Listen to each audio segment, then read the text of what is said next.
Hello dear students, माझे नाव आहे विद्या Joshi. 10वीची exam खूप जवळ आलेले आहेत. खूप म्हणजे खूपच जवळ आलेले आहे. तर अशामध्ये मनामध्ये एक नेहमीच तुमच्या चलबिचल सुरू असणार आहे. कारण 10वीचं हे वर्षच तुमचं लाईफ डिसाईड करणार आहे. म्हणजे म्हणतात ना, की आयुष्याला एक वेगळा टर्न देणारं वर्ष म्हणजे 10वीचं वर्ष समजलं जातं. ओके. अ, तर 10वी एक्झामला जाण्यापूर्वी तुम्हाला काय करायचं आहे आणि तिथे गेल्यानंतर काय करायचं आहे आणि कोणत्या-कोणत्या मिस्टेक्स ह्या करायच्या नाहीत ह्याचा एक सविस्तर व्हिडिओ मी तुम्हाला सांगणार आहे. खूप शॉर्टमध्ये सांगेन. फार काही मी तुमचा वेळ घेणार नाही. कारण प्रत्येक वर्षी 80% तरी पेपर आम्ही असे बघतो, की तुम्हाला सॉल्व्ह करता आलं नाही. अशामुळे मार्क्स न कट होता ह्या केलेल्या सिली मिस्टेकमुळे मार्क्स डेफिनेटली कट झालेले पेपर आम्ही बघितलेले आहेत. तर तुम्ही ह्या मिस्टेक करू नयेत ह्यासाठी मी व्हिडिओ तुमच्यासाठी हा बनवलेला आहे. ओके. तर सगळ्यात आधी घरातून निघताना कधीही एक्झामला जाण्याच्या आधी उपाशी पोटी जायचं नाही. कारण उपाशी पोटी गेल्याने बरेच मुलांचे मग पेपरच्या वेळी डोके दुखतं, मग त्रास होतो, अशा गोष्टी सुरू होतात. एकतर आदल्या दिवशी तुम्ही जागरण करता, ते जागरणही तुम्हाला नक्कीच टाळायचं आहे. त्याचबरोबर घरातून निघताना एक आपला जो नाश्ता, तुमचा ब्रेकफास्ट वगैरे काही तो असतो, तो एक प्रॉपर खाऊन तुम्ही गेलं पाहिजे. त्याचबरोबर जाताना जास्त गोड खाऊन कधी जायचं नाही. कारण दरवेळी आम्ही बघतो गोड खाल्ल्यामध्ये मुलांना मळमळायला लागतं किंवा एक सुस्तीपणा जास्त गोड खाल्ल्याने येते. ह्या गोष्टी अव्हॉइड करायच्या आहेत. स्पायसी वगैरे काही खायचं नाही. नॉर्मल आपलं जे आहे ते खाऊन तुम्ही निघणार आहात. निघताना बुक घेऊनच नका जाऊ. कारण मनामध्ये फक्त तुम्ही रिकॉल करा, की हां, मी हे केलेलं आहे, मला येतं. मला तेवढं कॉन्फिडन्सली तिथे जाऊन लिहायचं आहे. हाच फक्त तुम्हाला तिथे गेल्यानंतर विचार करायचा आहे. त्याचबरोबर पॅरेंट्स सुद्धा मला एक सूचना द्यायची आहे किंवा त्यांनाही एक मला सांगायचं आहे, की बरेच पॅरेंट्स मी असे बघितलेत, की "ए, तू केलंयस ना? तुला येतंय ना?" हे असे वर्ड्स न यूज करता तुम्ही मुलांना एक कॉन्फिडन्स दिला पाहिजे, की "हां, तुला येतं. वर्षभर तू केलंयस ना, मग तुला येतं. फक्त तिथे गेल्यानंतर थोडंसं चांगलं आठव, म्हणजे तू लिहू शकशील." अशा पद्धतीचे फक्त तुम्ही मुलांना जर मोटिव्हेट केलं किंवा कॉन्फिडन्स दिला, तर नक्कीच त्यांचा जे आत्मविश्वासाला एक बळ नक्कीच मिळतं. तर हेही पॅरेंट्सनी लक्षात ठेवायचं आहे. आता गेल्यानंतर मुलांनी काय करायचं, की पहिला जेव्हा पेपर आपल्या समोर येतो, तर मुलांना सवय असते, की पेपर बघितला, की हां, पहिला सगळा पेपर वाचून घ्यायचा. तसं न करता पहिला पेपर आला, क्वेशन नंबर 1 असेल, तुमचा तो क्वेशन नंबर 1 वगैरे लिहा आणि पेपर लिहायला म्हणजे जो क्वेशन आहे त्याचा बरोबर विचार करा, आन्सर लिहा. पहिला आपला मॅथ्सचा क्वेशनमध्ये तर तुम्हाला एम-सी-क्यू असतो. तर एम-सी-क्यूचे फक्त तिथे तुम्ही ऑप्शनचा ए-बी-सी-डी न लिहिता तुमचा जो ऑप्शन आहे त्याचं ते आन्सर पूर्ण कंप्लीट लिहा. असं केल्याने काय होतं, की मग बऱ्याच वेळा तुमच्या होतं, "अरे, बी होतं का? मला चुकून तिथे सी दिसलं." हे गोष्टी होतात. जेव्हा तुम्ही पूर्ण उत्तर तिथे लिहाल, म्हणजे त्यावेळी तुमचं माइंडही तेवढं शार्प असतं, की हां, ह्याचं आन्सर मी हेच लिहिलेलं आहे. त्याच्यामुळे ही मिस्टेक तुमची तिथे होत नाही. त्याचबरोबर तुमचे 1 मार्क्सचे जेव्हा क्वेशन्स येतात, मग त्यावेळी तुम्ही काय करता, आता जर समजा फॉर एक्झाम्पल तुम्हाला दिलेलं आहे, if 2 coins are tossed, then find the probability of getting at least 1 tail. Okay. मग तुम्ही काय करता? हां, ए. ए इव्हेंट लिहिला, गेटिंग ॲट लीस्ट 1 टेल. मग लगेच पी ऑफ ए केला आणि आन्सर तिथेच सोडून दिलं. पण असं न करता तुम्हाला तिथे मेन्शन केलं पाहिजे, की आता जर समजा आता सांगितल्याप्रमाणे लेट जो तुमचा इव्हेंट ए आहे, इव्हेंट ए तुम्ही काय कन्सिडर केला? गेटिंग ॲट लीस्ट 1 टेल तो. पहिला सॅम्पल स्पेस तुम्ही लिहिलाच असणार आहे. नंतर इव्हेंट ए लिहिला. मग त्यानंतर तुम्ही पी ऑफ ए घेतला तुमचा इथे फॉर्म्युलानुसार आणि मग तुम्ही खाली परत कंप्लीट करणार. Therefore probability of getting tail, probability of getting at least 1 tail हे तिथे आन्सर तुम्हाला कंप्लीटच लिहायचं आहे आणि ह्याला बॉक्स करायचा आहे. मग तुम्ही म्हणाल, की 1 मार्क्ससाठी एवढं? हो, 1 मार्क्ससाठी एवढं सगळं तुम्हाला लिहून यायचं आहे, तरच तुम्हाला मग मार्क्स मिळतात. नाहीतर तुम्ही काय करता हां, ए लिहिला, पी ऑफ ए आणि मग इथेच आन्सर तुमचं तिथे कंप्लीट झालेलं असतं. खाली हे लिहीत नाही. मग हा 1 मार्क जरी क्वेशन असेल, तर तुम्हाला अर्धाच मार्क्स मिळतो. कारण खाली पूर्ण आन्सर कंप्लीट करणं, हे लेट वगैरे अझ्युम करणं ह्यालाही मार्क्स असतात. ओके. त्याच्यामुळे इथं तुमचे डेफिनिटली मार्क्स कट होतात. त्याचबरोबर दुसरा प्रश्न म्हणजे आता की तुम्ही जेव्हा लिनिअर इक्वेशन्स वगैरे सॉल्व्ह करता, तेव्हा तुम्ही तिथे खाली त्याचं सोल्युशन लिहितच नाही. म्हणजे X is equal to 2 Y is equal to 1 असं काहीतरी तुमचं व्हॅल्यू आलेले असतील, त्या तुम्ही तेवढ्याच ठेवता. मग खाली इक्वेशन आन्सर कंप्लीट केलेलं नसतं. मग तिथेही तुमचा 1 मार्क जातो. तिथे तुम्हाला खाली मेन्शन करायचं आहे, the solution of the both equations are X is equal to Y is equal to ते तुम्हाला तिथे खाली कंप्लीट करायचं आहे. तरच तुम्हाला जे 2 आउट ऑफ 2, 3 आउट ऑफ 3 असे पूर्ण कंप्लीट मार्क्स मिळतात. ओके. ह्या झाल्या मिस्टेक तुमच्या. म्हणजे तुम्हाला प्रत्येक प्रश्नाचं खाली आन्सर हे कंप्लीट करायचंच आहे. त्याचबरोबर प्रत्येक पेजवर स्टार्टिंगला तुम्हाला क्वेश्चन नंबर हा लिहायचाच आहे. क्वेश्चन नंबर 1 मधला 1, 2 मधला 1, 2 जो तुमचा काही असेल अकॉर्डिंगली तो तुम्हाला लिहायचाच आहे. आणि कोणताही प्रश्न असू दे, 1 मार्क्स असू दे, 2 मार्क्स असू दे, 3 मार्क्स असू दे, 4 मार्क्स सगळ्यांचं खाली आन्सर कंप्लीट करायचंच आहे कंपल्सरी. जर आन्सर कंप्लीट नसेल तर 1 मार्क्स डेफिनेटली कट होतो. ओके. मग त्याचबरोबर ह्या तुमच्या मिस्टेक तर झाल्याच. त्याचबरोबर तुम्ही काय करता, म्हणजे तुमच्या मनामध्ये एवढी चलबिचल तर सुरू असते, की जर आपल्याला रूट्स वगैरे फाइंड आउट करायला क्वेशन्स आलेले असतात किंवा find the nature of the root वगैरे अशा काही टाइपचे जर क्वेश्चन आलेले असतात, तर त्यावेळी तुम्हाला माहीत असेल, जर आता समजा की तुम्हाला जो तुमचा डेल्टा किंवा डिस्क्रिमिनंट जो तुम्हाला इथे 4 वगैरे आलेला आहे, तुम्हाला माहीत आहे. तरी सुद्धा तुम्ही ते काय लिहिता, b square minus 4ac is less than 0. ह्या अशा तुम्ही गडबड करता आणि मग खाली परत तुम्ही आन्सर लिहिता, roots are real and unequal. मग इथे तुमचे डेफिनेटली मार्क्स कट होतात. फक्त कशामुळे गेले? एवढ्याशा साइनमुळे तुमचे मार्क्स कट गेले. का? आता तुम्ही म्हणाल, की ह्या मिस्टेक तर आम्हाला माहिती आहेत. ह्या माहीत जरी असल्या तरी ह्या आम्ही पेपरमध्ये प्रत्येक वर्षी मुलांच्या मिस्टेक बघितलेल्या आहेत. फक्त तिथं आपल्याला माइंड आपला शार्प ठेवायचा आहे. मनामध्ये कुठलंही कन्फ्युजन ठेवायचं नाही आणि व्यवस्थित तिथे तुम्हाला साइन वगैरे द्यायचे आहेत. त्याचबरोबर जेव्हा आपण क्वाड्रॅटिक वगैरे सॉल्व्ह करतो, त्यावेळी तुम्ही काय करता? हां, x is equal to 1, x is equal to 2 तेवढंच लिहून रिकामे होता. खाली तुम्हाला तिथेही आन्सर कंप्लीट करायचं आहे. The roots of the above quadratic equation is equal to R जे असेल ते तुम्हाला x इज इक्वल टू 1, 2, 3 ते एक आहे. ते तुम्हाला तिथे लिहायचं आहे. ओके. ते जरी नाही लिहिलं तरी तुमचे मार्क्स कट होणार आहेत. त्याचबरोबर आता छोटे-छोटे मिस्टेक म्हणजे काय तुमच्या साइनमध्ये तर खूप मिस्टेक होतात. इकडचा मायनस तिकडे गेला की प्लस होतो. हे सुद्धा तुम्ही कन्सिडर करत नाही. ह्या घाई-गडबडीमध्ये तुमच्या खूप मिस्टेक झालेल्या असतात. त्याचबरोबर अजून मिस्टेक तुमच्या मोस्टली काय असतात, की वर एक नंबर लिहिता आणि खाली एक वेगळाच नंबर लिहिलेला असतो. तिथे पण तुमचे मार्क्स कट होतात. म्हणजे येत असून सुद्धा ह्या झालेल्या चुकांमुळे तुमचे मार्क्स ह्याच्यामध्ये कट होतात. त्याचबरोबर मोस्ट ऑफ द टाईम्स ह्याही तुमच्या मी बघितलेल्या मिस्टेक्स आहेत, की आता जर समजा, की तुम्हाला दिलेलं आहे 1+30 आता ह्या टाइपच्या मिस्टेक्स ना मोस्टली स्टॅटिस्टिकमध्ये बघायला मिळतात. मीन मेडियन मोडमध्ये ह्या झालेल्या मिस्टेक आम्ही खूप वेळा बघितलेल्या आहेत. मुलं हे असंच लिहितात. मग हे डायरेक्ट हे 0-0 कट करतात. 1+3 4/9 मग याचा आन्सर सॉल्व्ह करतात. हे कंप्लीटली चुकीचं आहे. म्हणजे वरून इथपर्यंत आलेलं सगळं पाण्यामध्ये केलं. सगळं व्यवस्थित सोडवलेलं असतं आणि खालच्या स्टेपमध्ये ही मिस्टेक झालेली बऱ्याच मुलांची ही मिस्टेक झालेली असते. त्याच्यामुळे अशा टाइपच्या मिस्टेक नक्कीच करायच्या नाहीयेत. वरची स्टेप काय आहे? कॅल्क्युलेशन्स आपण काय करतो? कॅल्क्युलेशनमुळे तर बऱ्याच तुमच्या मुलांचे मार्क्स हे 100% कट झालेले मी बघितलेले आहेत. कॅल्क्युलेशन मिस्टेक करायच्या नाहीत. त्याचबरोबर आणखी एक मोस्ट कॉमन मिस्टेक सांगते, की जेव्हा आपल्याला क्वाड्रॅटिकचा प्रश्न विचारलेला असतो, using complete square method.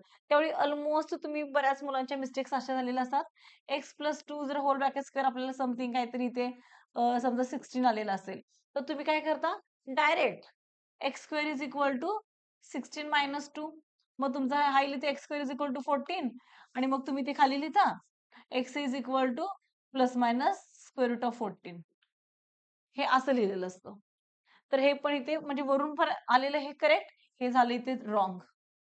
Completely फुल मार्क्स तुमचे इथे गेले. का गेले? फक्त एवढ्या मिस्टेकमुळे गेले. इथं आपल्याला काय करायचं आहे? इथेच आपल्याला काय करणार आहोत? Taking square root both side. आणि मग तुम्हाला इथे मिळेल x+2 is equal to plus minus 4 कारण स्क्वेअर रूट ऑफ 16 काय आहे? 4 आहे आणि मग आपण काय करणार? x is equal to 4 plus sorry 4 x is equal to 4 minus 2 और x इज इक्वल टू -4 - 2 आणि मग जे तुमचं आन्सर असेल ते त्याचे रूट्स असणार आहेत. ह्या गोष्टी तुम्हाला कन्सिडर करायच्या आहेत. त्याचबरोबर जेव्हा आपण जॉमेट्री सॉल्व्ह करायला जातो जॉमेट्रीमध्ये तर बऱ्याच मुलांच्या मिस्टेक असतात, की तुम्ही डायग्राम पेनाने काढता. डायग्राम पेनाने अलाउड नाहीयेत. ग्राफ पेपरवर पेन वापरायचं नाही. डायग्राम सुद्धा पेनाने अलाउड नाहीयेत. जर तुम्ही डायग्राम पेन्सिलने काढले आणि त्याला पेनाने जरी तुम्ही नेमिंग केलेलं असेल, तेही अलाउड नाहीये. म्हणजे डायग्रामवर पेन वापरायचा नाही. ग्राफ पेजवर पेनही वापरायचा नाही. ओके. ही गोष्ट लक्षात ठेवायची. त्याचबरोबर फ्री हँड डायग्राम काढायचे नाहीत. ज्योमेट्रीमध्ये कोणतीही डायग्राम फ्री हँड डायग्राम काढायची नाहीत. Proper pen, pencil, compass, protector ह्याचा प्रॉपर यूज करायचा आणि मगच ती डायग्राम ड्रॉ करायची आहे. ओके. आता जर तुम्हाला काहीतरी प्रूफ करायचं आहे, जर समजा की एक आपल्याला थेरम दिलेला आहे. तर थेरम कसा प्रूफ करणार तुम्ही? थेरमचं प्रॉपर पहिला तुम्ही स्टेटमेंट लिहिणार. स्टेट एंड प्रूव्हसाठी आलं असेल, पहिला स्टेटमेंट लिहिणार. त्यानंतर तुमची इथे डायग्राम डायग्राम बरोबर आपल्याला इथे अशी मध्येच आली पाहिजे. डायग्राम आपली बरोबर पेजच्या मध्येच आली पाहिजे. त्यानंतर म्हणजे इथे समजा तुमची डायग्राम आली, बरोबर? पहिला स्टेटमेंट आलं, डायग्राम बरोबर पेजच्या मध्ये आली पाहिजे. इथे खाली तुमचं जे काय असेल गिव्हन येणार. गिव्हनच्या एक्झॅक्ट खाली तुमचं आलं पाहिजे टू प्रूव्ह. जर कन्स्ट्रक्शन असेल तर कन्स्ट्रक्शन करा आणि नसेल तर प्रूफ. असं प्रॉपर स्टेप बाय स्टेप खाली आलं पाहिजे. कारण नाहीतर तुमचे बऱ्याच वेळाचे काय असतात स्टेटमेंट लिहिता, गिव्हन लिहिता आणि ते काही कुठेतरी कोपऱ्यामध्ये तुमची डायग्राम आलेली असते. ते सुद्धा आपल्याला एक्झामला अलाऊ नाहीये. का? कारण वरची डायग्राम बघूनच त्याला बघूनच आपण खाली आन्सर लिहित असतो. जे काही तुमचं प्रूफ करायचं असतं त्याला अनुसरूनच आपण लिहित असतो. असं कन्सिडर केलं जातं. त्यामुळे अशी कोपऱ्यात वेडी-वाकडी कुठेही डायग्राम काढायची नाही. बरोबर पेजच्या मध्ये व्यवस्थित अशी डायग्राम ड्रॉ करायची आणि डायग्राम ड्रॉ करताना पण समजा की त्याच्यावर एकदा 4 वेळा लाईन काढायच्या नाहीत. एकच सिंगल लाईन फक्त त्याच्यावर गेली पाहिजे. जर पॅरलल नसेल तर 2 पॅरलल व्यवस्थित दिसल्या पाहिजेत. नुसतंच पट्टी करायची नाही. हे अलाऊ नाहीये. त्याचबरोबर ह्याच्यामध्ये अजून एक दुसरा पार्ट आहे, की जेव्हा तुम्ही रिझन लिहिता, रिझनमध्ये तुम्ही तिथे शॉर्ट फॉर्म वापरता. म्हणजे तुमचा फॉर एक्झाम्पल बी हे तर कॉमनच आहे. बी का लिहितात? त्याला नाव आहे ना proper basic proportionality theorem. Proper लिहायचं. बी असं काहीही लिहायचं नाही. ओके. प्रॉपर तुमचं आलं पाहिजे. जे रिझन असेल ते प्रॉपर आहे. नंबरिंग जे तुम्ही देता त्याला नंबरिंग 1, 2, 3 कॉमन प्रॉपर लिहिलं पाहिजे. मग खाली जे तुमचं आन्सर आलं असेल फ्रॉम 1 अँड 2 आणि मग प्रूफ झालं. खाली हेन्स प्रूफ आणि जे प्रूफ करायचं त्याला तुम्ही तिथे नक्कीच बॉक्स करणार शेवटी आणि हेन्स प्रूफ हे लिहिलं पाहिजे. म्हणजे तुम्हाला 3 out of 3, 4 out of 4 proper तुमचे मार्क्स मिळतात. ओके. त्याचबरोबर तुमचा नेक्स्ट येतो ग्राफ. ग्राफमध्ये तर बऱ्याच मिस्टेक्स असतात. ग्राफ ड्रॉ करता आता जर समजा की तुमचा ग्राफ आहे, ओके. आता ग्राफमध्ये तुम्हाला एक्स ॲक्सिस, वाय ॲक्सिस दिलेला आहे. तर मुली तुम्ही काय करता? फार पेजच्या अगदीच वरती छोटासा असा ग्राफ काढता. हे अलाऊ नाहीये. पेजमध्ये बरोबर शोभेल असा व्यवस्थित तुम्ही ग्राफ ड्रॉ करायचा आहे. आता तुमचा ग्राफ असेल तर इथे वरती वाय ॲक्सिस आहे, तर इथे वाय कॅपिटल लिहायचं आहे. तुम्ही काय करता? असा स्मॉल वाय लिहिता. ॲक्सिस हा नेहमी आपण कॅपिटल लेटरने डिनोट करतो. कोऑर्डिनेट्स जे असतात ते आपण स्मॉल लेटरने डिनोट करतो. हे लक्षात ठेवलं पाहिजे. ओके. आणि मग तुमचं इकडे पॉझिटिव्ह एक्स ॲक्सिस असेल, इकडे तुमचं निगेटिव्ह एक्स ॲक्सिस असेल, हे प्रॉपर इथे तुमचं आलं पाहिजे. ओके. स्केल तुमची इथे बरोबर अप्पर राइट कॉर्नरला तुमची स्केल असली पाहिजे. स्केल मस्टच आहे. आता तुमचा लाईन ड्रॉ करायचं असेल, तर लाईनवर ते इक्वेशन लिहिणं खूप महत्वाचं आहे. म्हणजे तुमचे जे काही पॉइंट्स असतील, ते तुम्ही पॉइंट लिहा इथे मेन्शन करणार. इथे जे काही तुमचे पॉइंट्स असतील ते तुम्ही मेन्शन करणार.